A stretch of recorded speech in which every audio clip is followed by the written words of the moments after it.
천사의 아침 방문을 찾아오신 여러분을 환영합니다. 오늘도 아침 예배 말씀으로 믿음과 위로의 시간을 갖게 되길 바랍니다. 성도 여러분 안녕하십니까? 오늘도 아침 예배에 찾아오신 모든 성도님들을 진심으로 환영합니다. 사람은 외모를 보지만 하나님께서는 중심을 보십니다. 오늘 말씀을 통해서 우리를 차별 대우하지 않으시는 하나님을 만나는 귀한 시간이 되시기를 간절히 바랍니다. 이제 기도하겠습니다. 하늘에 계신 아버지, 오늘도 각 사람에 따라 여러 가지 방법으로 저희를 여기까지 인도해 주심에 감사드립니다. 진리를 따라 여기까지 온 저희들이 진리의 소중함을 잊지 않도록 붙잡아 주시옵소서. 이전에는 나를 사랑하고 세상을 사랑했던 모든 것들을 내려놓고 말씀이 인도하시는 대로 나의 삶을 맞추고 따라갈 수 있도록 인도하여 주시옵소서. 오늘도 말씀을 통해서 양심을 씻고 하나님과 사탄의 전쟁을 준비합니다. 이 전쟁에서 하나님께 영광 돌릴 수 있도록 인도하여 주시옵소서. 오늘도 권면해 주시는 목사님께 함께하여 주시기를 간절히 바라며 예수님의 이름으로 기도드립니다. 아멘. 안녕하십니까 성도 여러분. 오늘 우리는 하나님께서는 계급을 정해놓고 우리를 대하지 않는다 하는 말씀을 좀 살펴보려고 하는 것입니다. 하나님께서는 차별 대우하지 않는다는 말씀입니다. 세상은 사람들에게 등급을 매기고 차별 대우를 합니다. 또 재산에 따라 사람을 대접하고 사는 동네로 사람들을 구별하고 자동차와 집과 학벌로 사람들을 차별합니다. 그래서 세상은 사람을 외모로 구분하고 대접하는 것입니다. 그러나 교회 안에서는 이런 일이 절대 있으면 안 되겠죠. 그래서 야고보서 2장 1절에 이렇게 말하는 것입니다. 내 형제들아, 영광의 주 곧 우리 주 예수 그리스도를 믿는 믿음을 너희가 받았으니 사람을 외모로 취하지 말라. 이 초대교회 시절에 아주 부자들도 있었지만 가난한 자들도 있었고 또 이 노예들도 많이 있었습니다. 교회 안에 이렇게 이 등급과 계급의 차이가 굉장히 높았습니다. 그런 초대교회를 향해서 야고보는 사람을 외모로 취급하지 말라는 것입니다. 교회 밖에서 주인과 노예로 있을지라도 교회 안으로 들어오고 성도가 되면은 모든 차별은 사라진다는 것이죠. 그래서 야고보는 그리스도를 믿는 믿음이 있으면 사람을 외모로 겉모습으로 판단하고 대우하지 말라는 것입니다. 성도 여러분, 이 사람을 외모로 판단하고 재산이나 학벌로 구별하는 것은 세상 사람들의 행습입니다. 그런 것들이 교회 안에 들어오면 절대 안 되는 것입니다. 주님을 믿는 성도들은 십자가의 피로 구원받은 성도를 어떤 재산이나 학벌이나 세상의 기준으로 판단하고 취급하면 안 됩니다. 그 사람이, 그 성도가 진리를 사랑하고 하나님의 교회를 위해서 헌신하고 봉사하는가가 교회에서는 중요한 것이죠. 우리가 사람을 외모로 취급한다는 것은 뭐냐면은 그리스도의 사랑과 희생을 부인하는 것입니다. 하나님께서 그 영혼을 살리기 위해서 죽으셨다는 사실을 부인하는 것입니다. 그것이 사람을 외모로 판단하는 그런 것의 무서운 죄입니다. 자, 오늘 본문을 읽겠습니다. 세상에 존재하는 부당한 행위들이 그리스도인 사이에서 절대로 용인되어서는 안 된다. 하나님께서는 그대가 궁핍한 자들에게 손을 활짝 펴며 고통을 당하거나 결핍 때문에 고난을 당하는 자들에게 가장 부드러운 동정심을 나타낼 것을 요구하신다. 만일 그대가 그리스도의 정신을 소유한다면 그대는 형제로서 사랑하게 될 것이다. 성도 여러분, 그리스도인은 가난한 형제들에 대해서 부드러운 동정을 나타내야 합니다. 왜 그러냐면은 가난은 이 세상에서 우리가 가질 수 있는 큰 고통 중에 하나이기 때문에 그렇습니다. 가난 때문에 고통을 당하는데 가장 첫 번째 고통이 무엇일까요? 그것은 가난해지면은 친구들에게 냉대받는다는 것입니다. 잘 살 때는 친구들이 내 주변에 많이 모여 있습니다. 그러나 가난해지면은 친구들까지 떠나는 것입니다. 내가 궁하지 않을 때는, 내가 어렵지 않을 때는 내 주변에서 돈도 잘 구워줬어요. 그러나 내 호주머니가 비면은 가까운 친구들도 나에게 돈을 빌려주지 않는 것입니다. 그것이 세상 인심입니다. 친구를 찾아가도 만나려고 하지 않아요. 다 피합니다. 어쩌다가 정말 힘들어서 도움을 청하면은 한심한 눈으로 바라보는 사람들도 있는 것입니다. 그것이 가난을 통해서 우리가 얻게 되는 고통입니다. 그래서 우리가 이런 고통을 당하는 우리의 형제와 자매들을 사랑으로 대해주고 동정으로 대해주어야 한다는 것입니다. 함께 무릎을 꿇고 기도하는 성도들, 또 하나님과 진리를 위해서 충성을 다하겠다는 성도들이 돈과 재물 때문에 차별되면 안 되는 것입니다. 그것은 신앙이 아닙니다. 그리스도인은 오히려 가난하면 가난할수록 더 품어주고 사랑을 베풀어야 하는 것입니다. 성도 여러분, 이 가난이라는 것은 사람의 마음을 드러내게 만듭니다. 내가 가난해지면 내 주변의 사람들의 마음이 다 드러나게 되는 것입니다. 이 세상의 친구는 그림자와 같습니다. 그래서 내가 햇볕 아래를 거닐고 잘 나갈 때는 나와 함께하지만 가난이라는 그늘 속에 들어가면 사람들이 떠나버리는 것입니다. 그러나 언제나 우리 곁에 한 분이 남아 계신데 그분이 누구일까요? 그분은 그리스도이십니다. 하나님은 내 곁에 남아 계십니다. 그리고 나와 함께 기도하고 나와 함께 좁은 길을 가던 성도들은 나와 함께 남아 있는 것입니다. 그것이 신앙 공동체입니다. 성도 여러분, 우리 중에 가난한 형제 자매가 있으면 우리는 그들의 고통을 함께 나누고 위로해 주어야 하는 것입니다. 그렇게 할 때 이 교회 안에 성령의 큰 은혜가 나타나게 되는 것입니다. 본문을 읽겠습니다. 그대는 가난한 가정에서 사는 비천한 제자를 존경하게 될 것이다. 왜냐하면 하나님께서는 그대를 사랑하시는 만큼 그를 사랑하시며 혹은 더 사랑할지도 모르기 때문이다. 하나님께서는 어떤 계급 제도도 인정하지 않으신다. 하나님께서는 사람들에게 그분 자신의 인을 주시되 그들의 계급이나 그들의 부나 그들의 지적 위대함에 의해서가 아니라 그들이 그리스도와 하나가 된 것에 의하여 인을 치신다. 인간의 진정한 가치를 이루는 것은 마음의 순결 곧 목적의 일관성이다. 중요한 말씀이죠. 어떤 사람에게 하나님께서 인을 친다고 했습니까? 그리스도와 하나가 된 성도입니다. 그리스도의 마음과 한 마음을 가진 성도입니다. 그들에게 인이 쳐진다는 것입니다.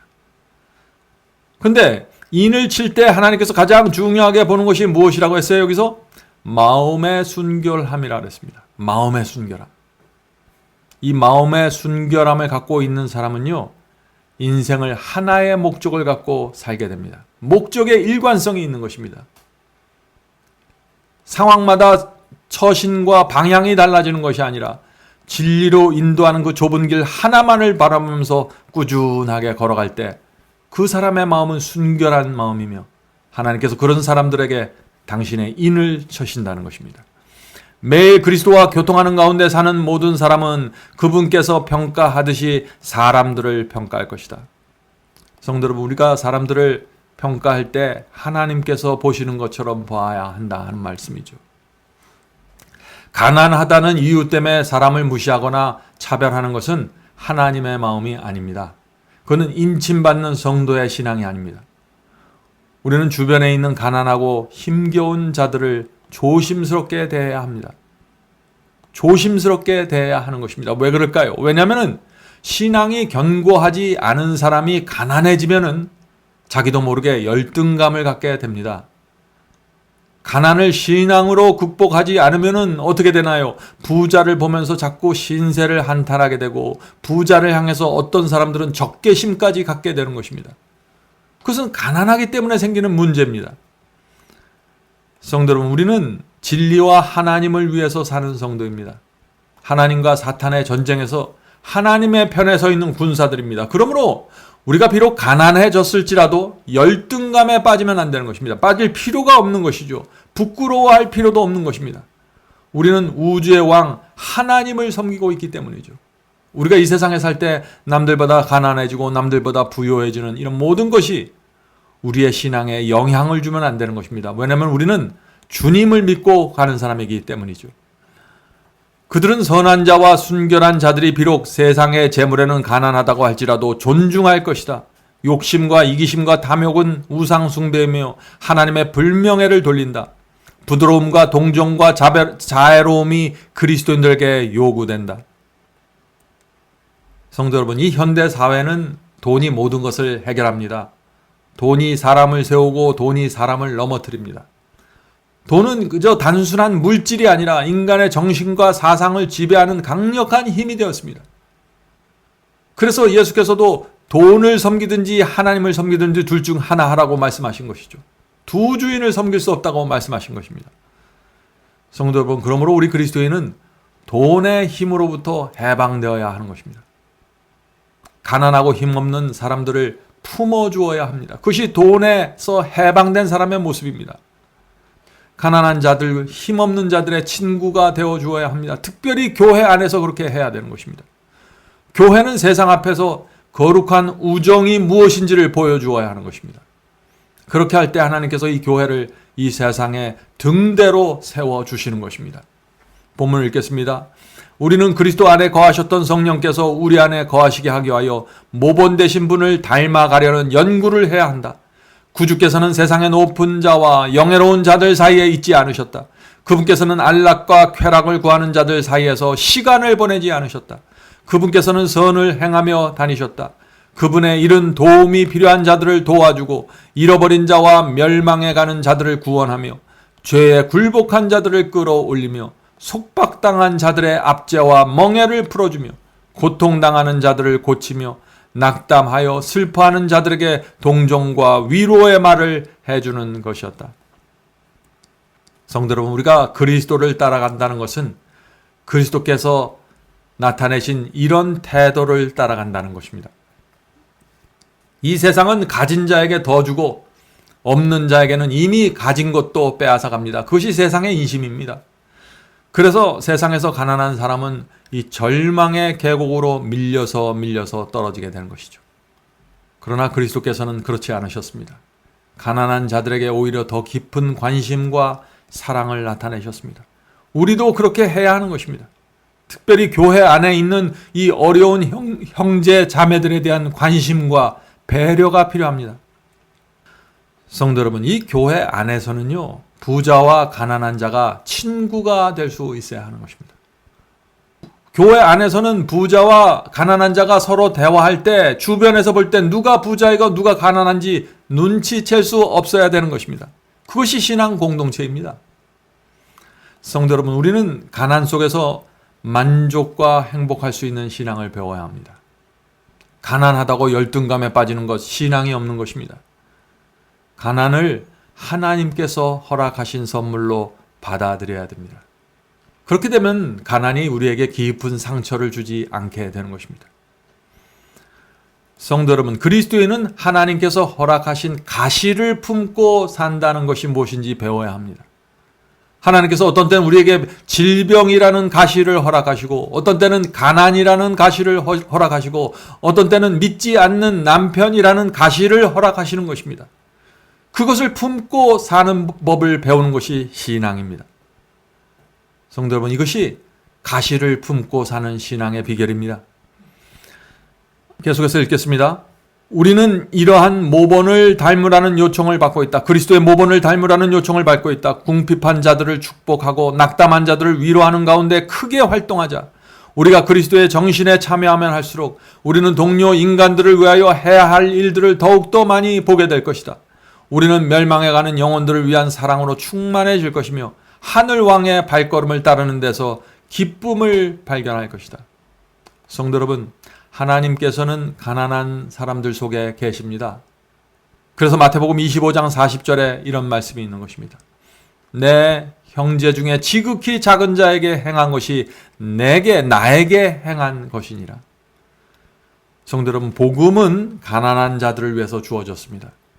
재물이 부족해서 힘들어하는 자들, 또 영적으로 너무나 가난해서 힘들어하는 자들 위해서 복음이 주어진 것입니다. 자, 그런데 우리가 가난한 자들을 돕고 어려운 자들을 도와주는데 원칙이 있습니다. 우선순위가 있는 것입니다. 그것은 믿는 자를 먼저 도와주라는 것입니다. 먼저 우리와 같은 길을 걷는 형제들, 하늘을 위해 함께 가고 있는 자매들을 먼저 도와주어야 하는 것입니다. 저는 지금 세상 사람은 돕지 말라는 것이 아닙니다. 우선순위를 말하는 것입니다. 교회 안에서 고통당하는 자들에게 우리가 먼저 동정과 자비를 나타내지 않는데 어떻게 세상 사람을 향해서 곧 우리가 자비를 나타낼 수 있을까요? 예수께서는 2000년 전에 유대 땅에서 육신의 가난함을 돌봐주셨고 심령의 가난함을 채워주셨습니다. 예수께서는 교회 안에 가난한 사람들을 두심으로 우리의 신앙과 사랑의 진실성이 나타나게 되는 것을 바라보는 것입니다. 세상은 교회 안에서 이사야 58장을 목격하길 원하는 것입니다. 이사야 58장 7절입니다. 이사야서 58장 7절. 줄인 자에게 내 식물을 나누어 주며 유리하는 빈민을 내 집에 들이며 벗은 자를 입히며. 성도 여러분, 행복과 평안을 원하시나요? 가난한 자의 친구가 되고 위로가 되어 주시기 바랍니다. 그렇게 살면은 우리의 인생에서 행복과 평안의 문이 열리게 된다고 말하는 것입니다. 성령의 은혜가 우리 속에 깊이 밀려 들어오게 되는 것입니다. 복음의 길이 열리는 것입니다.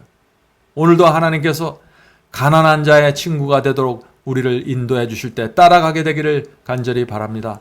기도하겠습니다. 하늘에 계신 아버지, 오늘 저희가 복음의 정신에 대해서 배웠습니다. 가난하고 어렵고 힘겨운 자들을 주께서 저희 곁에 두셨을 때 저희의 마음이 열려서 그리스도의 모본을 따라가는 신앙 배울 수 있도록 도와주시옵소서. 먼저 우리 주변에 있는 우리 교회 안에 있는 형제와 자매들에 대한 동정과 자비의 정신을 가질 수 있도록 도와주시옵소서. 저희가 하나님의 말씀을 단순히 교리와 어떤 이론으로 받는 것이 아니라 그것을 실생활에서 나타나는 정신과 태도로 배울 수 있도록 도와주시옵소서. 하늘에 계신 아버지, 오늘도 저희의 생애를 주 앞에 드립니다. 주께서 저희 주변에 두신 가난한 자, 어려운 자, 고통당하는 자들에게 위로와 안위의 선물을 전달하는 그리스도인으로 살 수 있도록 도와주시옵소서. 또 우리 속에 가난이라는 고통의 가시를 갖고 있는 분들이 계십니다. 질병이라는 가시를 품고 사는 분들이 있습니다. 또 불신자의 가족을 갖고 있는 가시가 있습니다. 주여, 이 가시 때문에 너무 고통당하지 않도록 붙잡아 주시고 날마다 가셔서 위로해 주시옵소서. 또 우리가 그들을 친구로, 동료로, 또 좁은 길을 가는 형제로 받아주고 위로하고 함께 갈 수 있도록 도와주시옵소서. 예수님의 이름으로 간절히 기도드립니다. 아멘. 성도 여러분, 마지막 사명에서는 아침 예배 채널을 별도로 운영하고 있습니다. 아침 예배 채널에서는 매일 새벽 6시에 예배가 올려지고 특별히 아침 9시에 생방송 예배가 진행됩니다. 원하시는 분들은 아침 예배 채널을 별도로 구독 신청하시고 저희와 함께 생방송으로 예배 드릴 수 있습니다. 아침마다 하나님의 말씀으로 저희가 주 앞에 나와 예배 드리는 신앙으로 함께 나가게 되길 간절히 바랍니다. 감사합니다.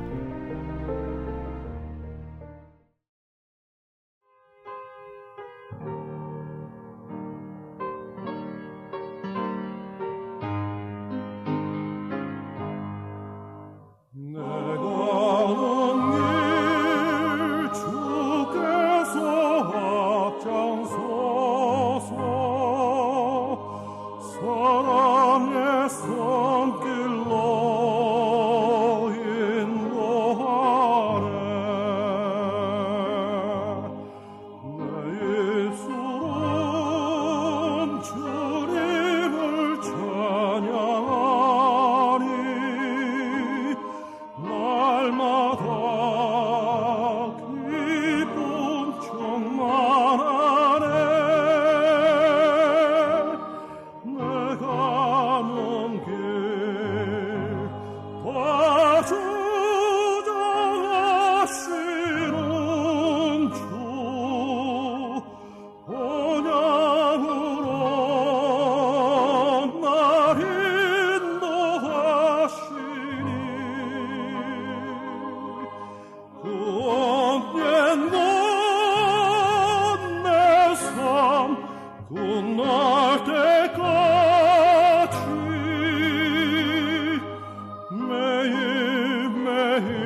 고